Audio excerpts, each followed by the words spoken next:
September 8, 1941. Rotterdam, occupied Netherlands. Dawn arrives late over the city.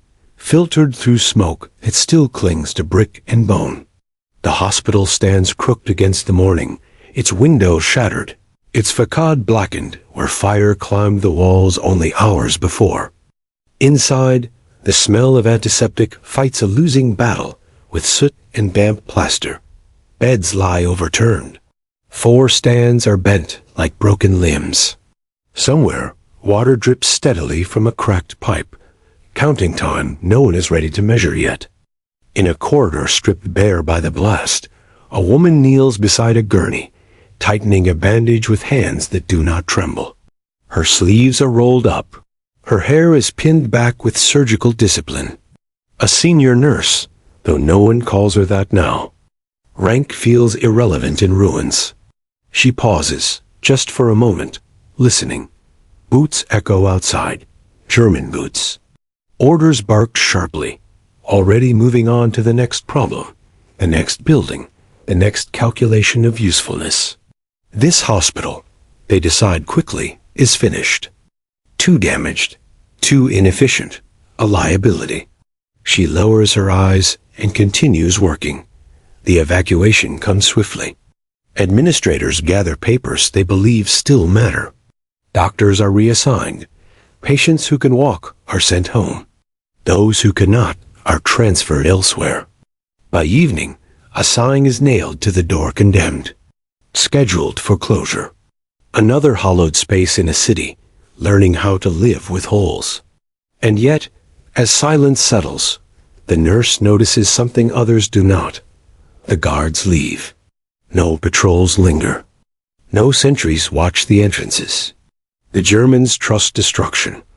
They trust lists and stamps and assumptions. A bombed hospital, they believe, is harmless. That belief is the first crack. She walks the building that night, lantern in hand, stepping over debris she knows by memory. She counts beds, notes which wings still have power, which stairwells remain intact, which rooms can be sealed from view. The hospital breathes differently now, quieter, slower, but it breathes. Abandonment, she realizes, can be a form of cover. The question that keeps her awake is not whether it can be used, but for how long. February 1942. Winter presses hard against Rotterdam, and the hospital has changed shape again. Snow seeps through broken frames. Lights flicker where wiring survived. In a half-ruined surgical wing, beds are arranged not by diagnosis, but by necessity. The wounded arrive quietly. Dock workers, couriers, men and women who fell not in battle, but in shadows.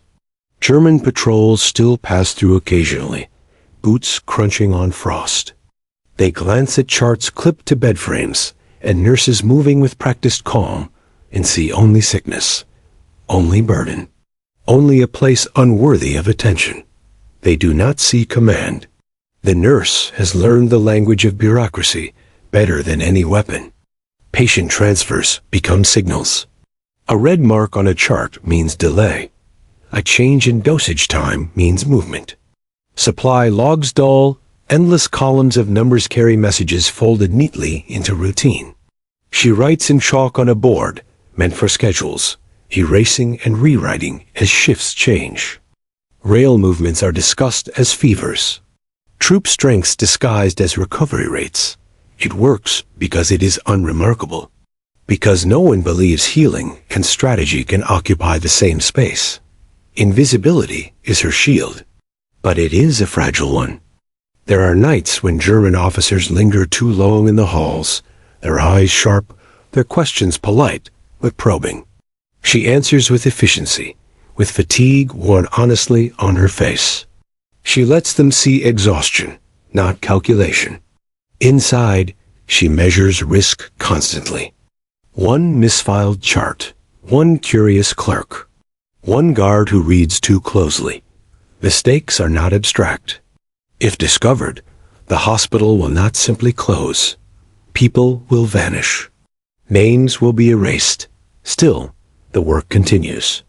Convoys are delayed, because a patient transfer required extra time. A raid arrives late because a corridor was under quarantine. Small disruptions.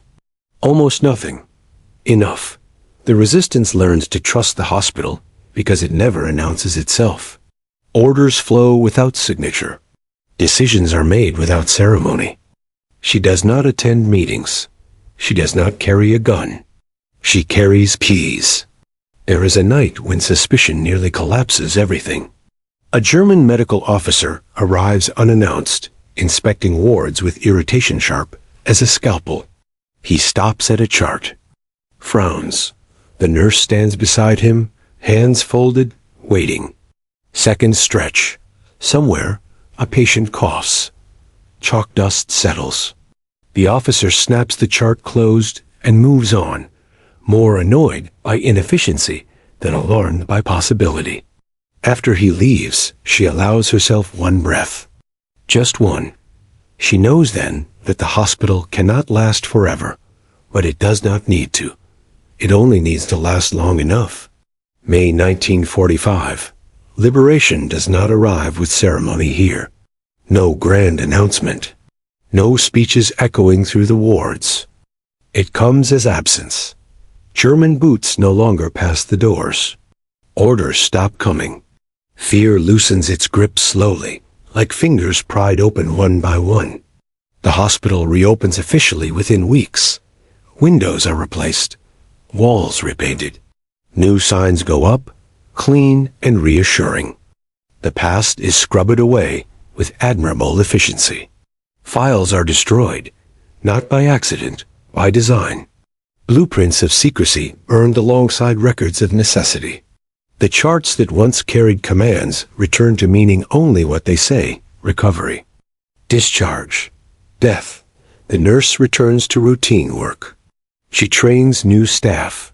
She corrects posture. She enforces standards.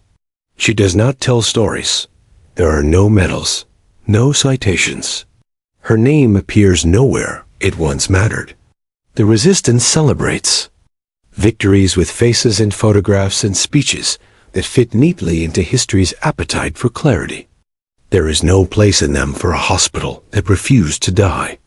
Years pass. The city rebuilds. Children walk corridors where maps once lived in chalk dust. Trains run on time again. Bridges stand where delays once saved lives. No plaque marks prevention. No monument honors what did not happen. She understands this better than anyone. Silence, after all, was the skill that kept them alive. History prefers visible courage. It prefers battles and banners and moments that can be framed. But some victories leave no ruins, no graves, no proof they were ever close. Wars are not only won on battlefields. Sometimes they are won in abandoned wards, by those who learned how to command without ever being seen and never asked to be remembered. Rotterdam lives on. And in the end, that is the only testimony that mattered.